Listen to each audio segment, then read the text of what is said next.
Restez informés chaque jour avec Scoop FM. Désormais, suivez nos journaux sur nos chaînes partenaires à Lubumbashi sur Sky Radio, la 97.7 MHz, à 6h, 9h, 12h, 15h, 19h et 21h.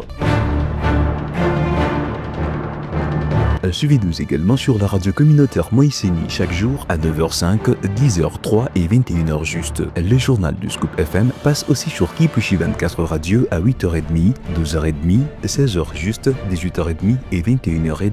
Retrouvez-nous également sur Vox Congo. Téléchargez dès maintenant l'application Vox Congo pour rester informé en temps réel.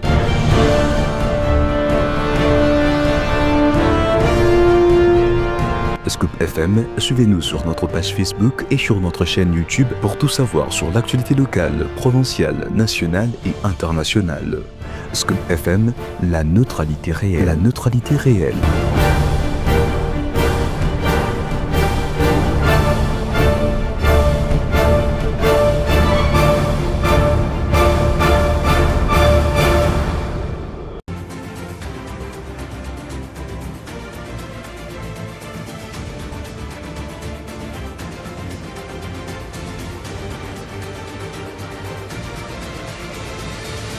Vous faites bien de nous choisir parmi tant d'autres pour vous informer, mesdames, messieurs. Bienvenue à tous si vous nous rejoignez sur Scoop FM ainsi que sur nos chaînes partenaires pour vous informer. À la une de l'actualité, au Congo central, le pétitionnaire qui veut faire tomber le président de l'Assemblée provinciale et son adjoint sont convoqués à Kinshasa par le vice-premier ministre de l'Intérieur, Jean Kéma Chabani. Nous parlerons également dans ces journaux de la proposition de loi sur la protection de femmes contre les violences et discrimination qui a été déclarée recevable jeudi 2 octobre 2025 à la Chambre haute du Parlement RD congolais. Mesdames, Messieurs, une fois de plus, bienvenue à tous. Le détail, c'est tout de suite.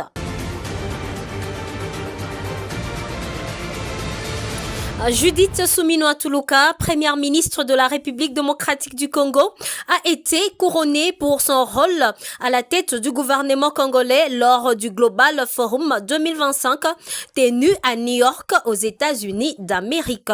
Florence Kafunda. Il s'agit d'une reconnaissance internationale pour son leadership exceptionnel et son engagement en faveur de la prospérité durable, de l'éducation et de la protection des populations vulnérables en République démocratique du Congo. Intervenant autour du thème « La prospérité durable et partagée », elle a souligné les défis liés au conflit dans l'est du pays, l'exploitation illégale des minerais stratégiques et l'importance de garantir une justice économique et sociale pour toutes les populations. Elle a plaidé pour la transparence dans l'exploitation des minerais, la fin des violences sexuelles et la promotion de l'entrepreneuriat féminin.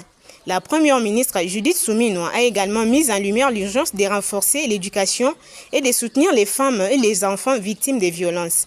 Elle a insisté sur l'investissement responsable et la traçabilité des chaînes d'approvisionnement afin d'assurer une prospérité inclusive et durable.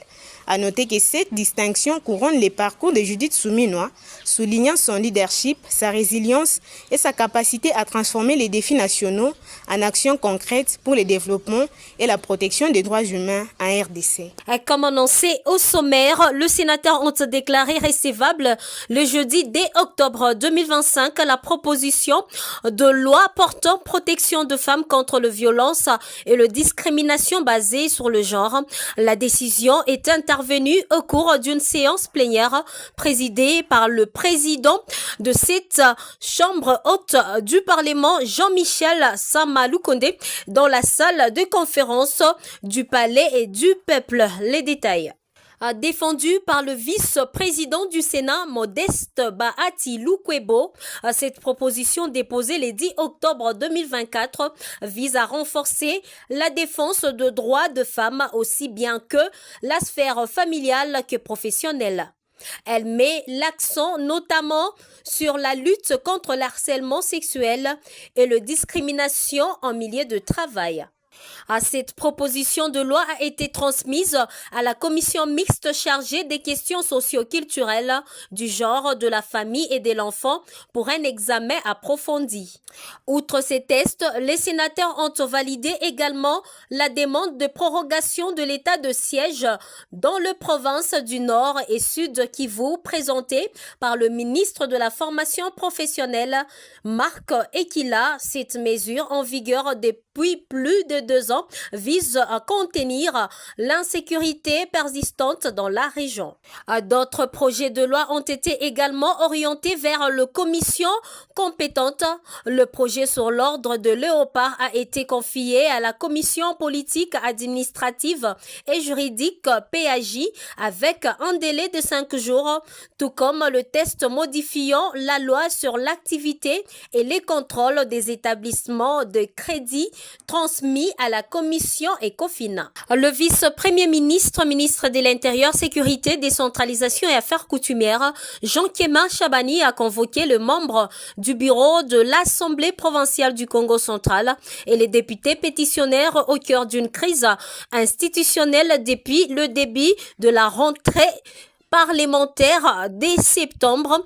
3 pétitions ont été déposées le mardi 30 septembre 2025 à l'Assemblée provinciale du Congo central, à quelques minutes de l'ouverture officielle de la session parlementaire de septembre, contre le membre du bureau de cet organe délibérant par le député provincial de la majorité. Selon plusieurs élus, cette initiative traduit un profond malaise interne et de critiques persistantes autour de la gestion des affaires de l'institution. L'examen de la pétition pourrait rapidement plonger l'Assemblée provinciale dans une nouvelle zone de turbulence politique.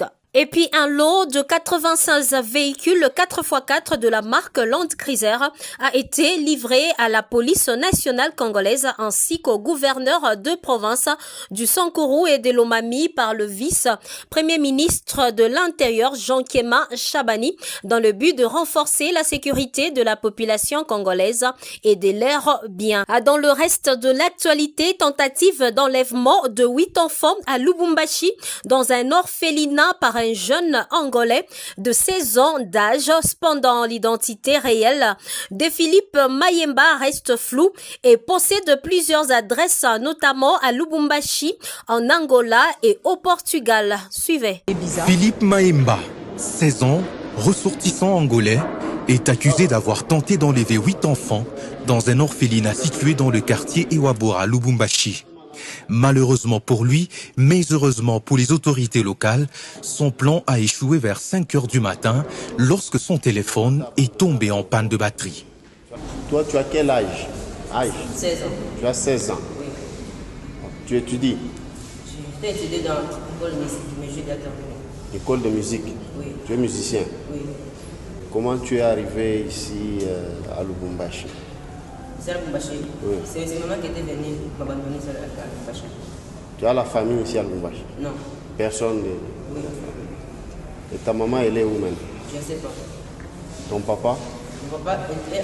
L'identité exacte du jeune homme suscite encore de doutes au sein de services de sécurité, notamment en ce qui concerne son âge réel. En l'écoutant parler, on constate qu'il s'exprime difficilement en français et maîtrise surtout le portugais. Il tente de raconter son histoire, mais le mystère demeure. J'ai dit, je pars. Je sais toujours libre, mais un jour, je vais venir. Je prends mon sac, je sors, je suis parti. Les enfants. Tantôt, il affirme être musicien, tantôt, il se fait passer pour un enfant abandonné. Pour entrer dans l'orphelinat, Philippe avait été conduit dans ce centre par le ministère provincial du genre après avoir déclaré être abandonné par sa mère à l'aéroport international de la Louane. Nous avions reçu l'enfant Philippe, c'est en date du 24 septembre 2025, avec les agents des affaires sociales. Une fois à l'intérieur de l'orphelinat, il a pris le temps d'identifier certains enfants, se présentant comme un artiste musicien prêt à les émener en Angola pour leur offrir une vie meilleure. Vers 4h ou 5h du matin, il aurait mobilisé les enfants, demandant aux plus éveillés d'entre eux d'utiliser des lacets pour ligoter les autres. Il est parti quelque part pour brancher son téléphone dans une église et c'est là qu'il a échoué d'accomplir sa mission. Alors les agents de l'ANER ont pu mettre la main sur lui. C'est où tu as tout intérêt à dire la vérité. Le tribunal pour enfants est là. On va déterminer ton âge. Si tu es mineur, on va te juger par rapport aux actes que tu as commis.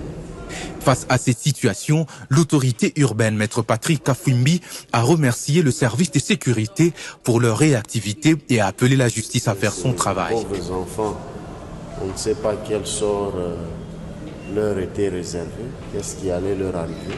Et heureusement que les services de sécurité de la ville de Lubumbashi, encore une fois de plus, ont fait preuve de leur efficacité. Selon les premières informations, Philippe Maemba, 16 ans, connaît parfaitement son adresse à San Pedro, un quartier de Luanda, en Angola, ainsi que sa deuxième adresse au Portugal. Ce récit préoccupe sérieusement les autorités locales qui ont promis de s'impliquer jusqu'à ce que toute la lumière soit faite sur cette affaire et que tout éventuel réseau soit démantelé. Place à présent à la revue de presse avec Gloire Diboué. Nouvelle revue de presse sur votre radio. Bonjour à tous et bienvenue. Nous l'ouvrons par ces titres de radiocapi.net. Baisse des prix de certains produits à Kinshasa grâce au raffermissement du franc congolais. Depuis quelques jours, Kinshasa observe une baisse des prix des produits de consommation courante, conséquence directe de l'appréciation du franc congolais face au dollar américain. Cette tendance est confirmée par des journalistes ayant accompagné les ministères de l'économie dans une tournée des marchés, touche plusieurs produits essentiels tels que le sucre, le maïs, la les sels, ciment, huile végétale, semoule, cossettes de manioc et boîtes de tomates. Sur le marché d'échange parallèle, le dollar américain s'échange entre 2500 et 2600 francs congolais selon les zones. Cette baisse du taux est attribuée à l'intervention de la Banque centrale du Congo qui a observé une partie de la masse monétaire en circulation, a-t-on lu sur ses médias en ligne. Terminons justement par ces titres de RFI.fr. Maroc appelle à la démission du gouvernement après une nouvelle journée de mobilisation. Au Maroc, après les violences des mercredis soirs qui ont coûté la vie à 3 protestataires abattus par des gendarmes, la GNZ 212 avait appelé à des nouveaux rassemblements affirmant rejeter toute forme de vandalisme ou d'émeute. Pour les 6e jours consécutifs de manifestations ont eu lieu jeudi 2 octobre pour réclamer une réforme du système de santé publique et du secteur de l'éducation. La plupart d'entre elles se sont déroulées dans les calmes. Les manifestations pacifiques ont été plus encadrées pour prévenir tout dérapage. Les collectifs avaient appelé à s'y réunir dans plusieurs grandes villes pour des sit-ins et non pas des marches, poursuit ces tabloïds. Mesdames et messieurs, ainsi prend fin cette revue de presse sur votre radio. Merci à tous de nous avoir suivis. Prochain rendez-vous demain. Au revoir. C'est par cette information que nous mettons un point à ces radiojournal réalisés par l'ensemble de la rédaction. Merci à tous de l'avoir suivi. Devant ces micros, c'était Gracia Akilimali et bon début de week-end à tous.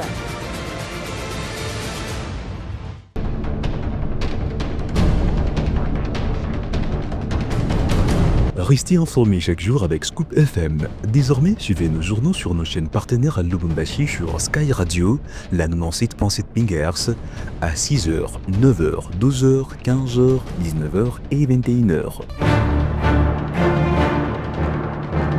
Suivez-nous également sur la radio communautaire Moïseni chaque jour à 9h05, 10h03 et 21h juste. Le journal du Scoop FM passe aussi sur Kipushi 24 Radio à 8h30, 12h30, 16h juste, 18h30 et 21h30.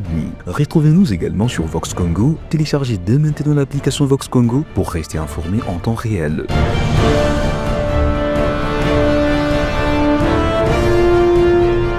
Scoop FM, suivez-nous sur notre page Facebook et sur notre chaîne YouTube pour tout savoir sur l'actualité locale, provinciale, nationale et internationale.